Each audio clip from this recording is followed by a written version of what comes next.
Welcome to the Observeday podcast, the show where we celebrate the days that matter. From holidays to meaningful observances, we bring you inspiring conversations, stories, and ideas to make each day count. Whether it's raising awareness, learning something new, or simply sparking joy, this is your space to explore the calendar in a whole new way. I'm your host, Wisdom Okonkwo, and I'm excited to share today's observance with you.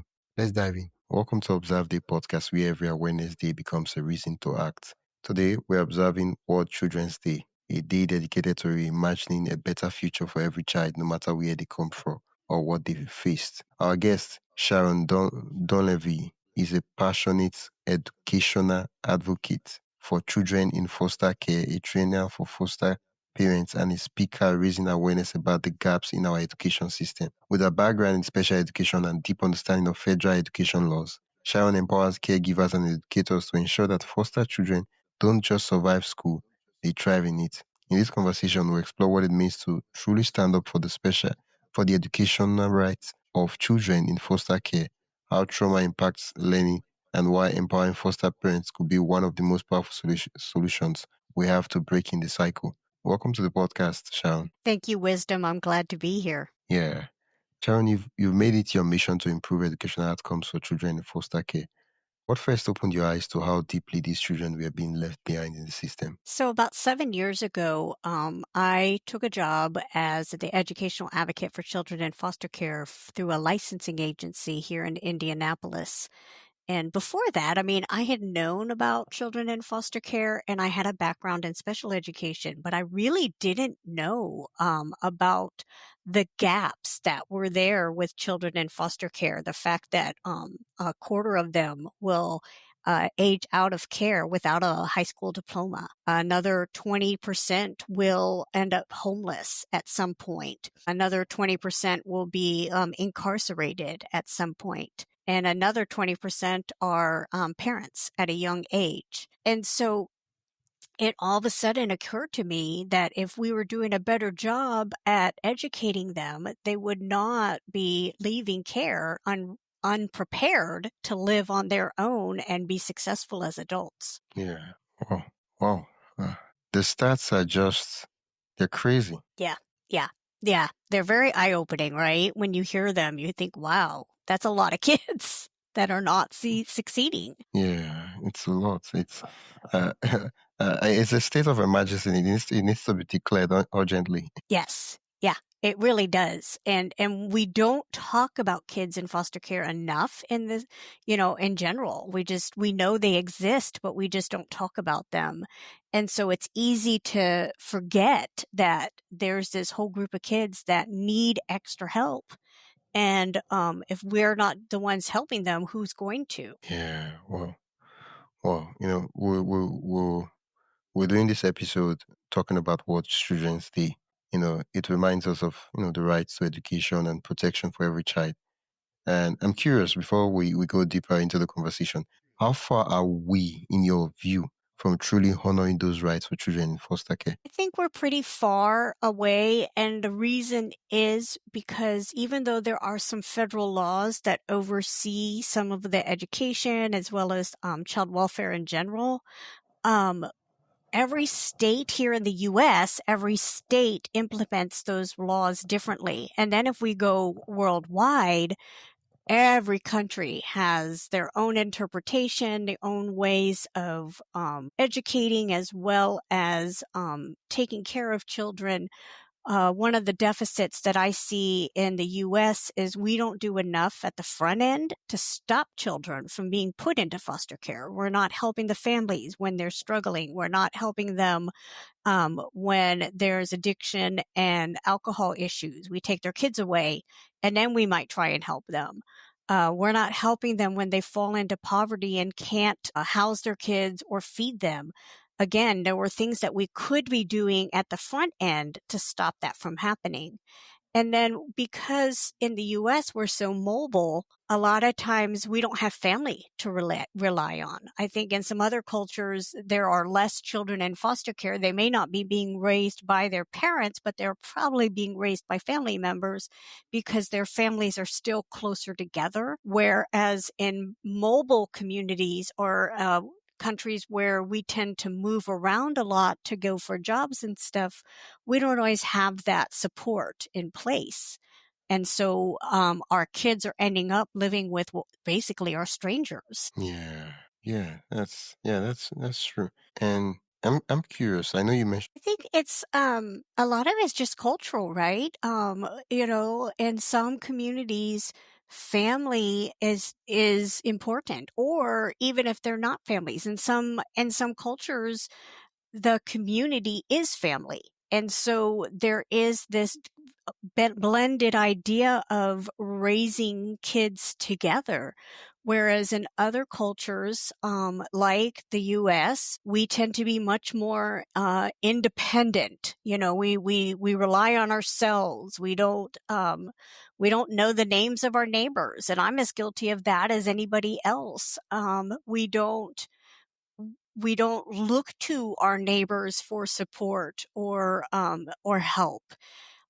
We also, in general, I think there's different levels of compassion for those who are struggling. Again, in our society, we tend to denigrate the poor. We tend to blame them for their circumstances, instead of recognizing that there are systems that work against them.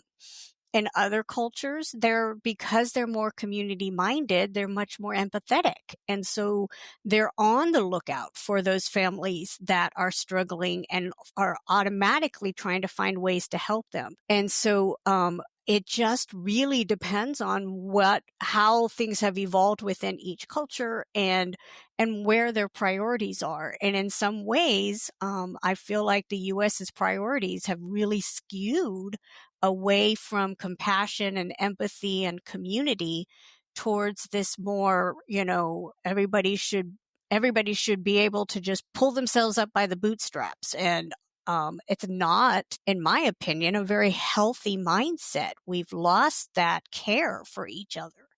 And then who gets hurt are the children. The children are the ones that suffer because we're penalizing the parents for having some type of crisis happen in their life and not helping them. But it's the children who end up paying the price. One of the key work you do is you train foster parents to become educational advocates. Yes. So like I said, I Yeah. started in the foster care world as an educational advocate with a licensing agency, but that was a really unique position. Not very many people had thought about the need for that, and that was under a grant. And when the grant ran out, I decided that I was going to open my own business and train foster parents to be educational advocates, because not every state and every licensing agency has that role on their staff. And so that's what I do now is I train parents across the country. I have some parents within my own kind of membership community, as well as I have a couple of state contracts where I train for them statewide. And the goal really is for these foster parents to be able to know the laws, know how to stand up for their kids' rights, and make sure that they're getting all the help they can while they're in school, so that when they do graduate, they are ready to live on their own. Why even you train foster parents, to become educational advocates?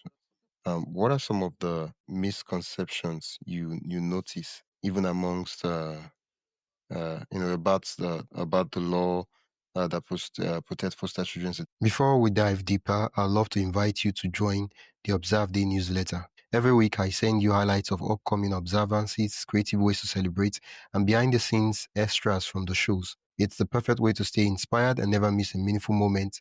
Sign up today at observeday.com/join. That is observeday.com/join.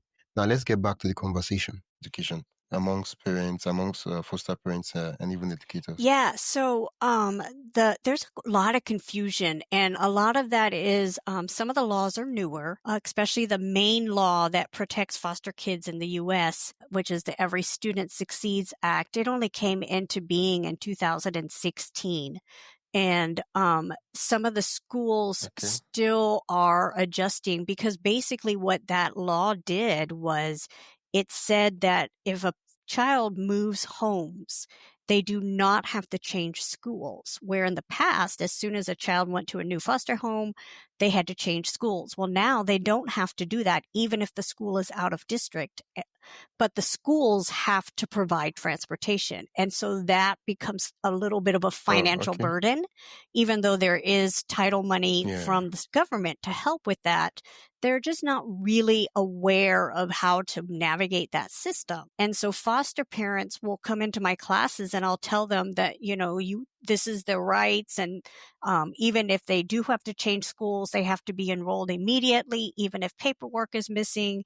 And they'll tell me, well, my school said they're too small. They don't have to follow this law. Or my school said, they don't do that because they don't provide transportation for any kid, so they don't have to provide transportation for foster kids. But the law says that, one, it's a federal law, so it's every public school, but two, even if they don't provide transportation for any other child, they have to provide transportation for foster kids.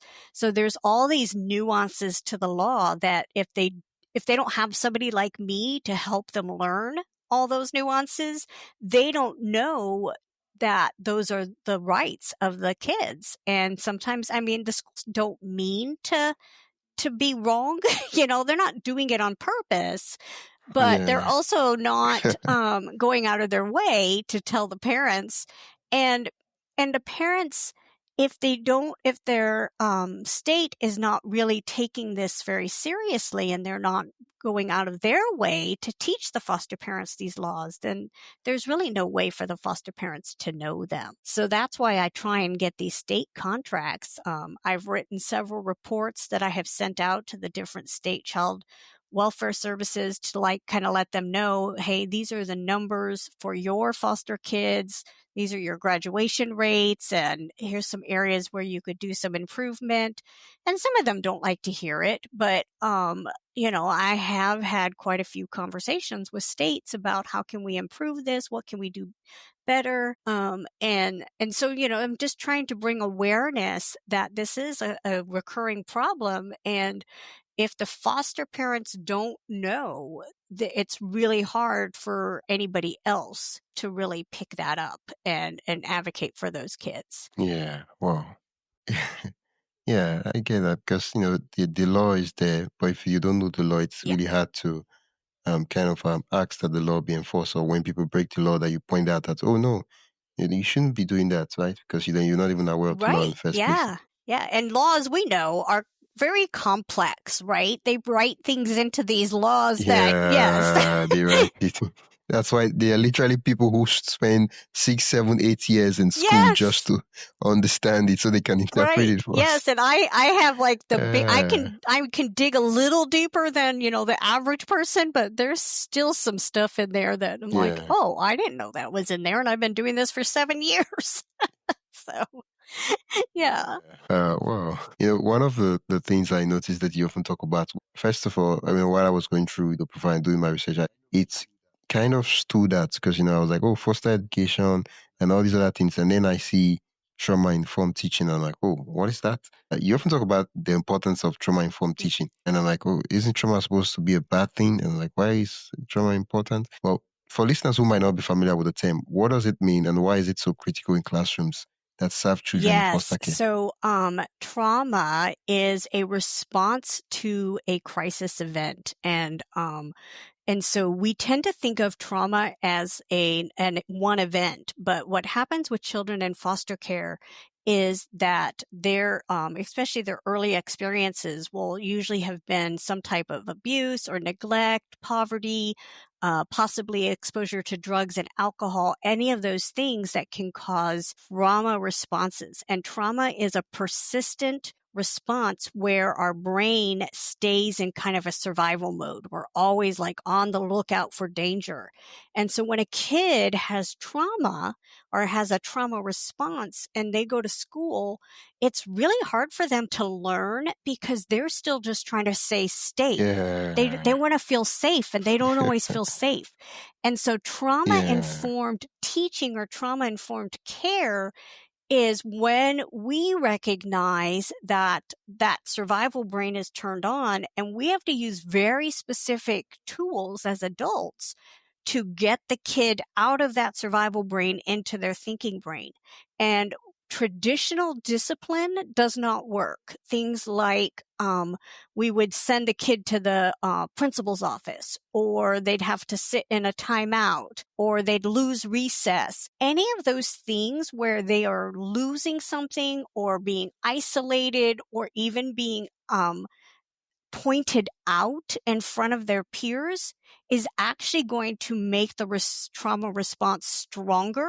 They're going to go even more into survival mode rather than lessen it.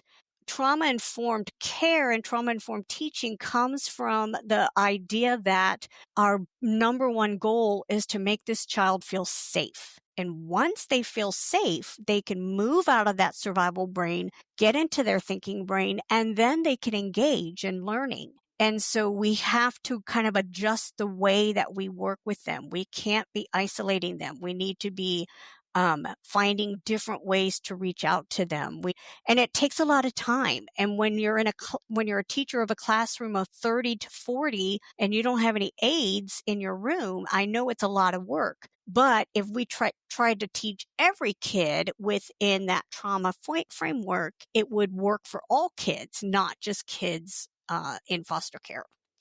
Having a trauma-informed teaching method, it covers both kids, the regular kids and the Yes. kids, that have trauma versus, just having a regular teaching method that then excludes some sets of And kids. trauma-informed teaching is really, it's because it's based on positive behavior supports rather than punishing negative behavior. You focus on positive behavior and build that up.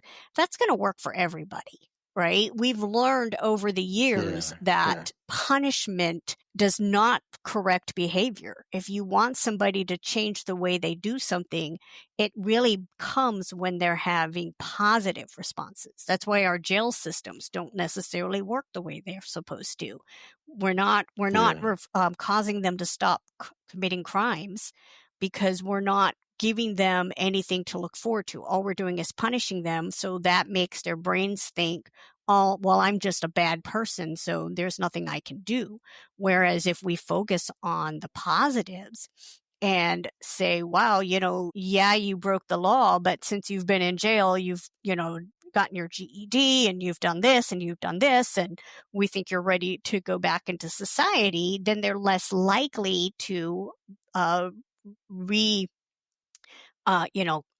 break the law again because they have trained their brain to think a different way. But it takes a lot of work and consistency and a lot of patience to do that as well. And so, of course. yeah. Of course. Well, we've looked at the perspective of the parents, the teachers. I'm curious, what are some of the biggest policy or practice gaps you've seen that prevent foster children from graduating or performing well academically, and what changes would make the biggest difference? I think one of the biggest things is because we don't understand trauma, we're reluctant to give foster kids those extra accommodations that might help them. So, for example, in the U.S., our graduations now, for most states, there are some pretty high stake tests you have to pass in order to graduate. And those tests are very knowledge based, but they're not necessarily based on what kind of independent living skills. And so we discount those kids that maybe don't learn traditionally, but have some other skills that would allow them to be successful as adults, like creativity and things like that. And so if they can't pass these knowledge tests, then they're not able to graduate. And then they end up either staying in school forever, which they can't do. So they usually end up dropping out. So there's got to be some more Yeah. creativity. And in the U.S. especially, we've really lost creativity in the schools. We're so focused on high stake tests and making sure our test scores are high and all of this, and that's really not measuring learning. Our kids are coming out of school and they may know algebra and calculus and all this stuff, but they don't know how to balance a checkbook and cook a meal, because we've removed some of Yeah. those more home economic and those types of things. Or the ones who are artists or musicians, we're not allowing them to really blossom and as in those areas because we think of them as not successful. And not everybody's going to be uh, a concert pianist or something, but they should still be able to pursue that as a career. I mean, they could teach music. There's all sorts of things, but we have this very fixed idea of what a successful career looks like. And we discount those creative arts. And when we lose creativity, we lose critical thinking as well. And that's a problem. Wow. Thank you for pointing that out, Sharon. Mm-hmm. On a final note, for foster parents, educators, or community members listening today, what are some steps they can take this week to help a child in foster care feel seen, supported, and set up for success? Yes. So, what I always like to suggest is learn about the foster care system in your area. Usually, there's going to be a licensing agency that is near you, or some type of company or group, that organization that works with foster children. Just Google who they are, and see what they need. They don't always just need foster parents. They need things like clothing. They need things like school supplies, uh, suitcases, because our kids really do move around it with their stuff in garbage bags, and they need people like that can be mentors and tutors. They might have a foster family that needs a little help sending their kids on the school field trips, things like that. Just being willing to contact that licensing agency and asking, what can I do to help today? Is a great way to really make a difference. Wow, wow. Thank you so much for those recommendations. And where can listeners learn more about the work you do and also connect with you? My business name is Foster Care Training Today. And so if you just Google that, or it's just www.fostercaretrainingtoday.com, you can find me there. And I would love to hear from anybody who would want to know more about foster kids and what they can do to improve their educational outcomes. Wow, thank you so much, Sharon, once again. I'll put the link in the description and the show notes so listeners can click and go directly to the site. Perfect. Yeah, it's been an absolute delight chatting with you. And thanks for educating me. You're welcome. Thanks for inviting me. I love the theme of World My Children's Day. pleasure. Yeah. That's it for today's episode of the Observeday podcast. Thank you for spending your time with us as we explore today's observance. If you enjoyed this episode, be sure to subscribe wherever you listen to podcasts and share it with a friend who'd love to celebrate life's special days too. Don't forget to join the newsletter at observeday.com/join for more observance stories, tips, and updates. Until next time, keep finding meaning in every day.